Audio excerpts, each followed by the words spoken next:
Hey guys, I just want to say before you watch any further, this video was filmed in the span of 2 days, so it might seem a little choppy, and then I switch back and forth from like this t-shirt to my other t-shirt because it's filmed in 2 different days. So I'm really sorry about that. I just didn't have enough time to film the whole video, but I still wanted to load the video up, and I didn't want to have to start all over again. So without further ado, let's go. In my last video, I did the overview / aerial view of Nahum. I think we talked about a little bit about its historical context, and a little bit about Nahum himself, and a little bit about Nineveh. Today's video topic is solely about Nineveh. Its cross-references, what the name Nineveh means, and what we learn about it in the book of Nahum itself. Genesis 10:10-11 tells us that Nimrod, the mighty hunter, was the founder of Nineveh. 2 Kings 19:36 tells us that King Sennacherib lived in Nineveh, and that tells us that Nineveh was the capital of Assyria. Jonah 1:2 and 3:2-4 tells us that Nineveh's wickedness was coming up before God, so Jonah had to go and preach against it. And Jonah 3:5-7, we learned that when the people heard Jonah's message, they repented, turned, fasted, mourned, and put on sackcloth. So basically, they turned from their ways. But now we know that they didn't stay like that. And that they eventually turned back to their evil ways. In Jonah 3:10, we learned that Nineveh is a very violent and wicked city, which we learn more about in Nahum. And finally, in Jonah 4:11, we learned that it had 120,000 people at the time of Jonah, and it was living in spiritual darkness, and it had a lot of cattle. So that's for the cross-references. Okay, so what do we learn about Nineveh in Nahum itself? We know that in 1:11, the wicked counselor is the king, and he plotted against God. In 1:12, we learn that they had many allies, just like the city of Thebes that it was compared to in chapter 3.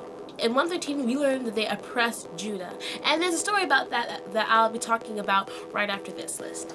In 2:2, they destroyed Judah, and basically they stripped Judah and Israel of its honor. We know that during the time of this prophecy, that the city of Israel was already destroyed and taken over by the Assyrians. In 2:6, we learned that it was sealed. It was situated next to a river, which we know is the Tigris River. In 2:9, we know that there is no end to Nineveh's wealth. They took so much, and they robbed a lot of people. In 2:11-12, it's compared with lions.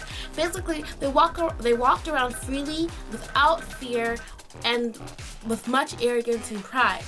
They also killed a lot of people, and like I guess how lions kill for their cubs, but for their lionesses, they killed a lot of people. This is really interesting because God is kind of mocking the Assyrians because they always compared themselves to lions. In fact, they decorated their palaces with lions and paintings of lion hunts, which is kind of strange because they did kill a lot of people, kind of how lions hunt people. They were that feared. So you know when you think of a lion, you're kind of afraid. So when people thought of them, they probably trembled in fear. But they didn't know that soon the same thing that they had done to others was going to happen to them. In 2:13, we learn that God is their enemy. God actually says that twice in the book. I think he's pretty mad at them. In 3:1, we learn that it is a bloody city, full of deceit, lies, and robberies, and they had wars just to plunder other people. In 3:4, we see that Nineveh has multitude of whoredoms, and they practiced witchcraft. I think it's really interesting that they use the word whoredoms because a lot of times spiritual infidelity is compared to as, I guess, a harlot or prostitute, like, you know, in the Proverbs, like the lady in Proverbs. Basically, if you turn from God and you start worshiping idols and you are back in sin, that is basically called being an adulteress or being a harlot. So I thought that was really interesting. In 3:11, we see that I think they had drunkenness. In 3:19, we learned that there are so many people who have suffered because of these wicked people, and it's kind of their turn to pay. So, I was researching and I came across the story in Isaiah 36 through 37 about the king of Sennacherib and King Hezekiah of Judah. And basically it was a confrontation between not only the king of Assyria and the king of Judah, but also the king of Assyria and the Hezekiah's God, because basically the Assyrians had conquered so many other nations and had destroyed their gods. So basically they were trying to challenge Hezekiah's God, and basically you see in the story how they told Hezekiah that his God couldn't be trusted. So this story is set during the 14th year of the reign of Hezekiah. King Sennacherib came up to the fortified cities of Judah and attacked them. Then he sent his chief of state to go to Hezekiah and tell him and to give him this message. Basically, the message was saying that there was nowhere for the King Hezekiah to go to. He couldn't trust, there was no one for him to trust, there was no way he could win this.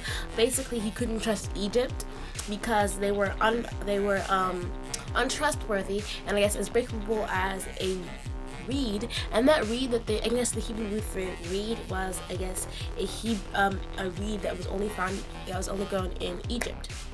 King Sennacherib must have heard of King Hezekiah when he told his people to trust in God, because he kind of makes fun of that and laughs and says, well, you can't trust in God because you destroyed all of his shrines and all of his temples and only left the one in Jerusalem.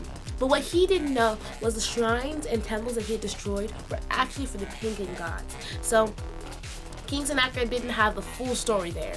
The King Hezekiah's messenger asked Sennacherib's chief of state to speak in a different language, so that way the people who were up on the wall couldn't hear. But the chief of state refused, saying he wanted the people to hear. Then he shouted up to the people on the wall, saying that they should not trust Hezekiah's lies, that he was lying to them, and that they really had nowhere to go and that they couldn't trust God.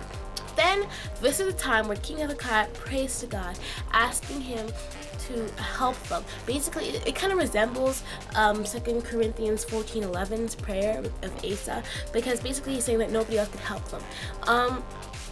He says in this prayer that they have destroyed other nations' gods, but basically God was God alone, and only He could help them.